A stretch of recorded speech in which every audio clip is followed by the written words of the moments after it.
Hoje eu vou falar para você sobre a superioridade da programação funcional.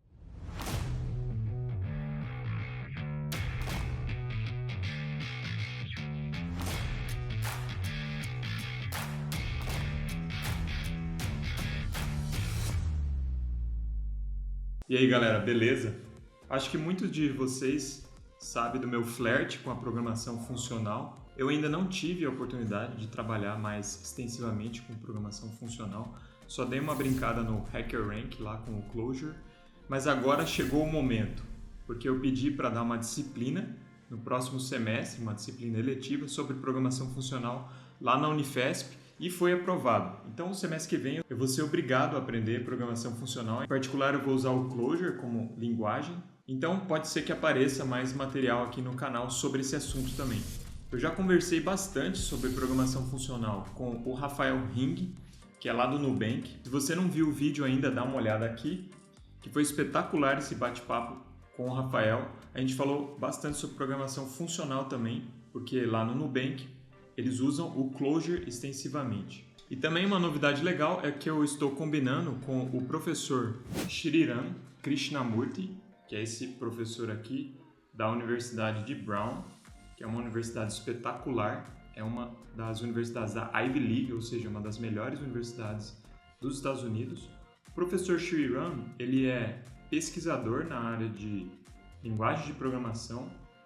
Ele já desenvolveu algumas linguagens, como o Racket e o Pirate, que é uma mistura de programação funcional com Python, bem legal também.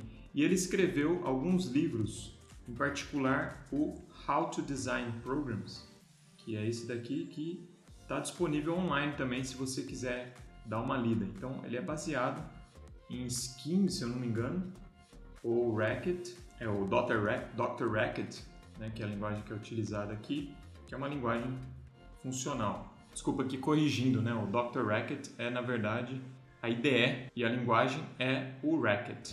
O Sriram tem umas ideias muito legais, eu já troquei um pouco ideias com ele no Twitter, né, no chat lá do Twitter. Ele, por exemplo, ele fala bastante sobre ensino também da programação. Tem um post, por exemplo, que fala sobre como não ensinar recursão.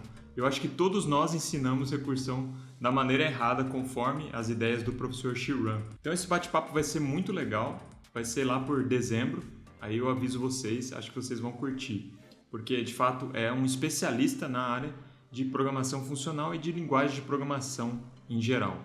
Então na disciplina que eu vou dar, como eu disse, eu vou usar o Clojure. Em particular, eu vou usar esse livro aqui, que é o Clojure for the Brave and True, que é muito bem recomendado. Inclusive, quem me recomendou foi o Uncle Bob. Então, o Robert Martin, né, eu perguntei para ele lá no Twitter qual livro que ele recomendaria para quem está começando, porque tem diversos livros, né?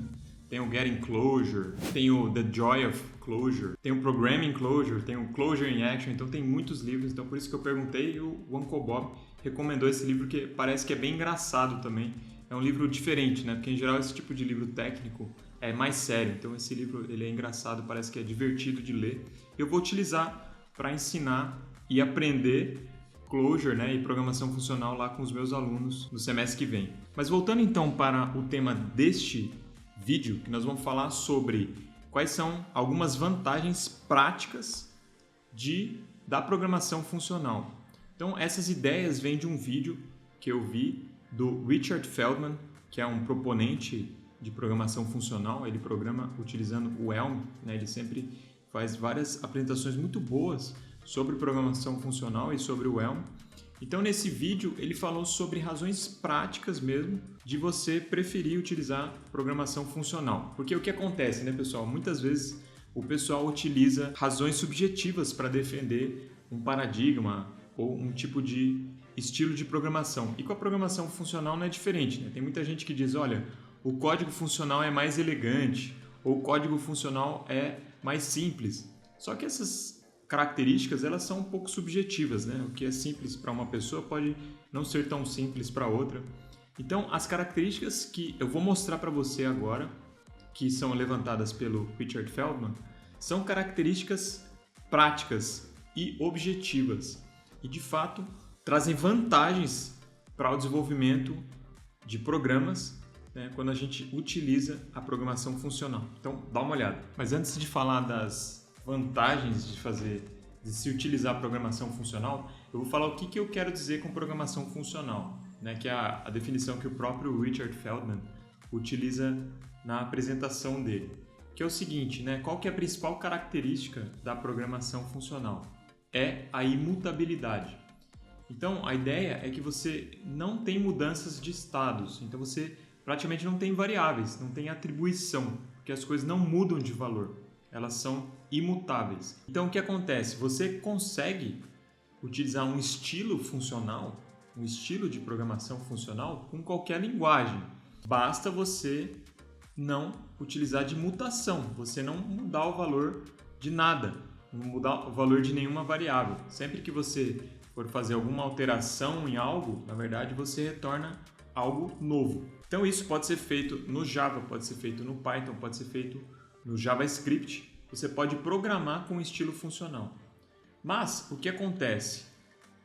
De maneira geral, a linguagem que não é puramente funcional, que não é uma linguagem funcional, ela permite que você faça mudança de estado. Então, o default de programação imperativa é você permitir a mudança de estado, é você permitir mutação. Nas linguagens funcionais, qual que é a ideia? O default é imutabilidade. Se você quiser fazer mudança de estado, se você quiser efeitos colaterais, você tem que, de certa forma, lutar contra a linguagem, porque o padrão é imutabilidade. Então, claro, tem muitas linguagens funcionais que permitem você fazer mutação, só que é, digamos, um recurso especial da linguagem que você utiliza raramente. É a exceção, enquanto quando a gente utiliza linguagens imperativas, a exceção é a gente usar a imutabilidade. Não digo exceção, né? Mas o normal é realmente a gente utilizar variáveis, a gente mudar o valor das coisas. Então é aí que entra o conceito de função pura. O que é uma função pura? É uma função que não causa efeitos colaterais. Uma função para a qual, se você dá uma entrada para ela, a saída vai ser uma, e se você der a mesma entrada de novo para essa função, a saída vai ser a mesma. Não importa que você chame a função 1 milhão de vezes, se você der a mesma entrada, ela vai te dar a mesma saída. Por quê? Não há efeitos colaterais, você não muda alguma coisa no ambiente que quando você chamar essa função de novo, o retorno vai ser diferente. A função pura é assim. E aí, como é que você pode identificar uma função que é pura? Uma função pura ela pode ser substituída por uma tabela. Então, o Richard Feldman ele dá esse exemplo aqui. Imagina a função string_length que retorna o tamanho de uma dada string. Então, por exemplo, para o argumento hi, ele vai retornar 2, porque tem 2 caracteres nessa string. Para o argumento goTo, ele vai retornar 4. Então, essa função ela pode ser considerada pura, porque ela não altera nada e se você der a mesma entrada, ela sempre vai dar a mesma saída.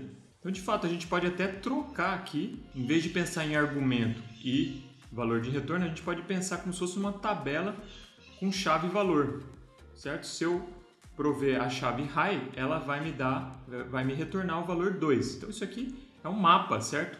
Então, quando a função ela pode ser transformada numa coisa assim, claro, em geral o que acontece? A gente não vai ter essa tabela, porque eu não vou construir uma tabela com todas as strings possíveis e com os valores para os tamanhos dessas strings. Mas, em tese, isso seria possível. E a função poderia ser substituída por uma tal tabela, que pode ser gigantesca, quase infinita, mas que, de fato, se a gente dá como chave uma determinada string, ela vai retornar o tamanho dessa string. Então, essa é a ideia de funções puras. E, de maneira geral, na programação funcional, a gente só utiliza, na maioria das vezes, a gente utiliza funções puras. A gente joga os efeitos colaterais para a fronteira da aplicação. Então, por exemplo, só numa espécie de main lá, que é aquela ideia, né, do Functional Core Imperative Shell. Então, a casca é imperativa, o core é funcional. Então, o core é formado por funções puras, somente a casca externa é que é imperativa. Porque, de fato, em algum momento a gente vai ter que ter o efeito colateral, que pode ser, por exemplo, propagado no banco de dados. Então, a alteração ela é propagada num banco de dados, por exemplo. Mas as funções do sistema mesmo, a maioria delas, sem contar essa casca imperativa, é funcional, é constituída de funções puras. Então, quais são as vantagens da gente programar dessa maneira, utilizando somente funções puras? O Richard Feldman apresenta algumas características divididas em 4 temas. Então, o primeiro tema que ele trata é o tema de performance. Então, como que você pode ter um programa com performance melhor utilizando funções puras? Então, uma primeira coisa que ele fala lá é a questão do memoization, ou é como se fosse um cache mesmo. O que acontece? Quando a função é pura, a gente pode construir um cache em cima dessa função, de forma que toda vez que ela é chamada, a gente guarda qual foi a entrada, a gente guarda qual que é a saída. Assim, da próxima vez que a gente chamar a função com a mesma entrada, em vez de executar mesmo a operação, a gente simplesmente vai nessa tabela, nesse cache e retorna o valor que já foi calculado. Então isso é chamado de memoization. Quer dizer, a gente pode ter uma função, a gente pode ter a memoização dessa função, de maneira que sempre que a gente chama a função, ele guarda um cache. Só que é um cache interno mesmo do seu programa. Então esse aqui é um exemplo em Clojure. Imagina que eu tenho essa função Fibonacci, certo? Tudo bem que Fibonacci não é um bom exemplo, que a gente nunca usa esse tipo de função Fibonacci, mas existem funções que de fato a gente utiliza nos nossos programas que fazem cálculos, tá? Então vamos imaginar essa função Fibonacci aqui, que é recursiva, né? Então a função chama ela mesma. Se a gente rodar o Fibonacci de 30 utilizando essa função aqui, tá vendo? Ela demora mais ou menos 8 segundos para rodar. Se a gente se utiliza de memoização, o que a gente pode fazer? Ó? No Clojure existe essa função memoize que a gente utiliza para memoizar uma função. Então tá vendo que eu estou chamando memoize e passando como argumento a função que calcula o Fibonacci de maneira recursiva. E a própria função recursiva aqui, em vez de chamar a função original, ela chama o Fibonacci memoizado. Então, quer dizer, todos os cálculos internos que são feitos são gravados num cache. Né? Isso é um problema, um possível problema, né, da gente fazer o Fibonacci recursivo, que não existe uma comunicação de maneira que quando você calcula um determinado número de Fibonacci, você consegue passar esse cálculo para uma outra parte do cálculo dessa mesma função. Agora, como a gente está usando memoização e como ele constrói uma espécie de cache, então ele faz isso. Se já há um resultado de um determinado número de Fibonacci, ele utiliza esse resultado, porque está cacheada a função. Então, veja só, a função original demorou 8 segundos para rodar. A função memoizada demora 1 segundo. Então, essa é uma das vantagens da gente utilizar a programação funcional, a gente poder utilizar memoization. Você pode fazer isso numa linguagem que não é funcional? Pode, só que o problema é o seguinte, se a função não for pura, o que acontece? Ela pode dar resultado diferente dependendo da entrada, dependendo do momento que você executa essa função. Porque se a função ela em si é pura, mas ela chama uma outra função que pode não ser pura, essa função original deixa de ser pura. Então, se a gente não está trabalhando somente com funções puras, a memoização não funciona tão bem, quer dizer, ela pode dar algum problema. E quando você utiliza uma linguagem funcional, que de certa forma força você a utilizar, na maioria das vezes, funções puras, você pode sempre utilizar de uma maneira segura a memoização. E isso claramente melhora a performance dos seus programas. Outra característica que dá para você melhorar a performance na programação funcional é a pré-computação.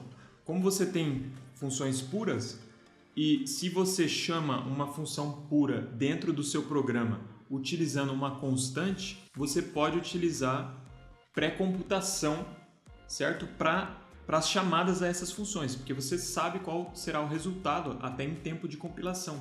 E, portanto, existem algumas técnicas que alguns compiladores, né, algumas linguagens funcionais utilizam para que você faça uma espécie de inline dessas pré-computações e, obviamente, deixa o código mais rápido também. E a terceira maneira de melhorar a performance utilizando programação funcional é a paralelização. É você, de fato, conseguir executar uma função utilizando vários cores. Por exemplo, se você tem um processador com vários cores, você consegue paralelizar a execução de uma função. O exemplo que o Richard Feldman utiliza é esse aqui, ó. O map é uma função, uma higher order function, que é encontrada em várias linguagens funcionais, acho que em todas as linguagens funcionais, e algumas linguagens que não são também puramente funcionais, por assim dizer, tipo Python, JavaScript também tem map. É uma função que serve para quê? Para você aplicar uma determinada função que você passa como parâmetro para o map para um vetor. E aí o que acontece? Ele vai aplicar essa função, ele vai mapear a execução dessa função em cada um dos elementos do vetor. Tá? Então aqui o exemplo seria, você tem vários usuários aqui no seu sistema, um vetor com usuários, e você quer que essa função format phone number, que vai formatar o número do telefone do usuário, ela seja aplicada em cada um dos itens desse vetor, certo? Então, como que acontece? Né? Ele vai aplicar a função e vai retornar um novo vetor aqui, né? O map vai retornar um novo vetor com essa função aplicada para cada um dos elementos. Como a gente tem, de certa forma, garantido que essa função é pura, um ambiente de programação funcional, o que a gente pode fazer? A gente pode paralelizar a execução dessa função nos elementos. Se eu tenho, sei lá, 10 cores, eu posso, por exemplo, calcular, né, a aplicação da função para cada um desses 10 usuários aqui em paralelo. Então basta eu usar, no caso lá do Elm, que é a linguagem que o Richard Feldman utiliza, basta utilizar o map parallel. Então, se for possível paralelizar, o map ele vai paralelizar. Só que o problema é que essa função ela tem que ser pura. Se ela não for pura, pode dar problema, porque a gente não garante, né, que a aplicação da função sempre vai dar o mesmo retorno com uma mesma entrada. No caso do Clojure tem o pmap, né, que é o map paralelizado. Então esse aqui é um exemplo do uso de paralelização do map, aqui no caso também, no Clojure. Então digamos que a gente tem aqui um job que demora muito para rodar, uma função, né? Então ele só está fazendo um thread sleep aqui para simular uma função aqui que demora 3 segundos para rodar, né? E depois faz uma soma.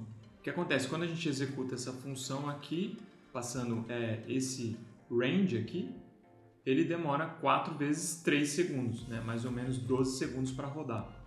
Quando a gente utiliza o map paralelizado, não sei que máquina que a pessoa está utilizando aqui para rodar esse exemplo, mas se você tem pelo menos 4 cores aqui, é o que eu estou entendendo, essa função vai demorar 3 segundos apenas, mesmo que a gente está rodando ela aqui para 4 elementos. Então demora 4 vezes menos para rodar utilizando o map paralelizado, ou seja, uma melhora de performance bem significativa.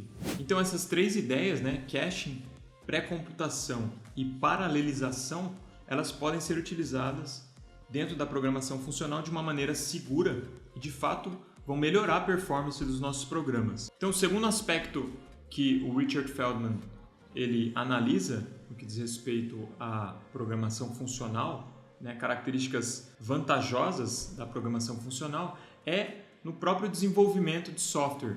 O que acontece? Um grande problema que a gente tem com linguagens que não são funcionais, a gente não utiliza somente funções puras, na maioria das vezes pelo menos, a gente tem um problema muito sério no que diz respeito aos testes, que são flake tests. O que são flake tests? Ou testes intermitentes? São testes que uma hora a gente executa, ele passa, e uma outra hora a gente executa, ele não passa. Então esse teste ele deixa de ser um sinal e passa a ser um noise, né? Um ruído dentro do seu conjunto de testes. Então o flake test é um problema sério que ocorre muito, né? Então várias empresas, por exemplo, têm problema com a questão do flake test. O Google é uma dessas empresas que até, de fato, investe em pesquisa para resolver esse problema do flake test. Eu já vi o trabalho de um professor que fez lá um estágio no Google trabalhando nesse problema de como resolver os flake tests. E num ambiente funcional, praticamente nunca acontece o problema dos testes flake ou testes intermitentes. Então, o Richard Feldman trabalha para essa empresa chamada No-Red Inc. e lá eles utilizam a linguagem Elm, que é uma linguagem funcional. E eles têm centenas de milhares de linhas de testes em Elm. E quantos flake tests que apareceram lá? Nenhum. Então são 0 testes intermitentes. Então, de fato, isso é uma grande vantagem do ponto de vista de programação, que é o fato de você não ter, ou praticamente não ter, flake tests. Outra característica interessante que o Richard Feldman coloca, que eu nunca tinha pensado, mas quando você trabalha somente com funções puras, você pode, por exemplo, trocar a ordem que essas funções são chamadas.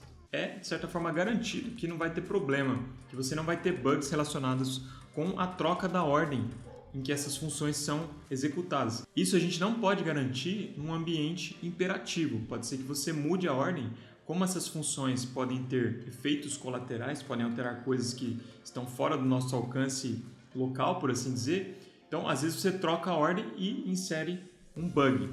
Então, o Richard Feldman fala que ele gosta muito de refatorar as funções dele, muitas vezes reordenando como as chamadas às funções.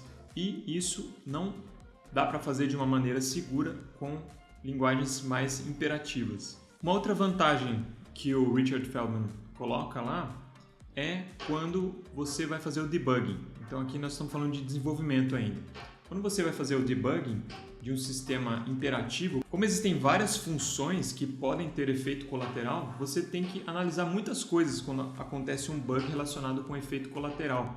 Ou seja, você não sabe exatamente onde está o bug, porque várias coisas podem estar interagindo, mesmo que não estejam colocalizadas no código.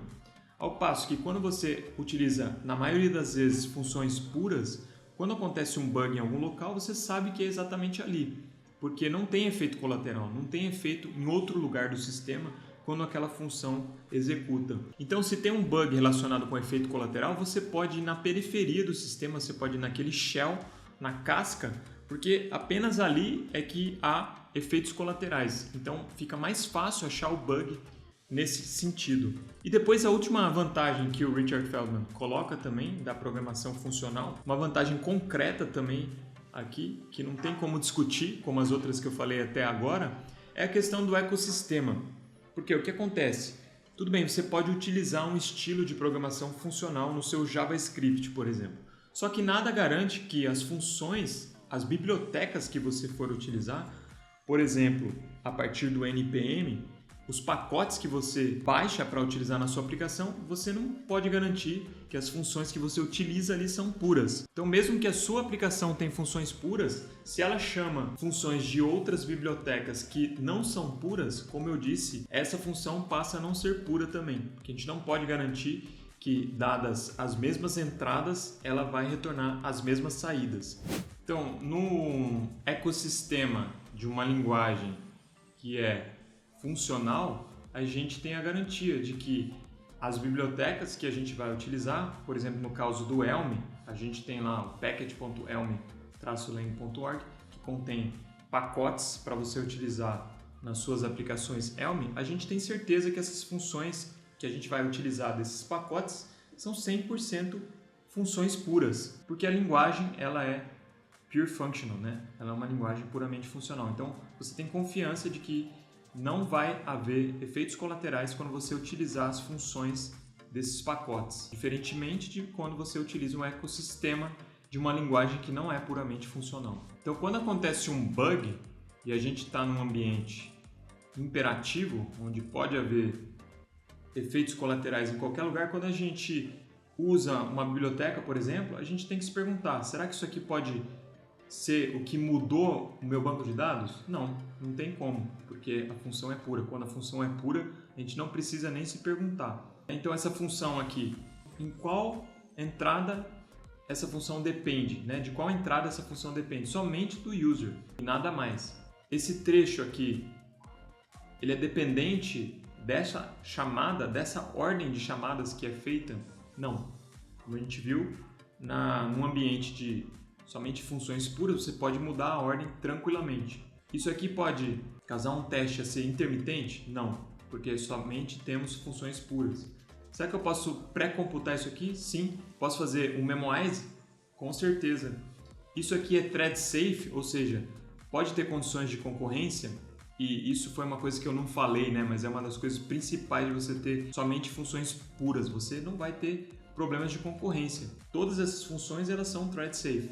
Então isso faz com que a gente tenha muito menos problemas para lidar quando a gente está nesse ambiente que somente utiliza funções puras. Então achei legal que o Richard Feldman fala que todas essas perguntas que a gente faz quando a gente está num ambiente imperativo, a gente deixa de fazer, não precisa mais fazer. Então a carga cognitiva ela diminui muito, a gente consegue deixar de fazer todas aquelas perguntas para pensar no problema que a gente está tratando. Então estão aí várias características de programação funcional, quando você utiliza de maneira geral, né, e por regra, funções puras, em comparação com linguagens mais imperativas. Eu achei espetacular essas características aí, essas vantagens, achei que fazem muito sentido, porque elas são bem concretas e bem pragmáticas, ou seja, são argumentos pragmáticos para o uso de programação funcional, e fiquei mais animado ainda para lecionar essa disciplina de programação funcional, para aprender lá junto com os alunos, em particular utilizando a linguagem Clojure. Então era isso, galera. Espero que vocês tenham curtido. Fiquem com Deus e até o próximo vídeo.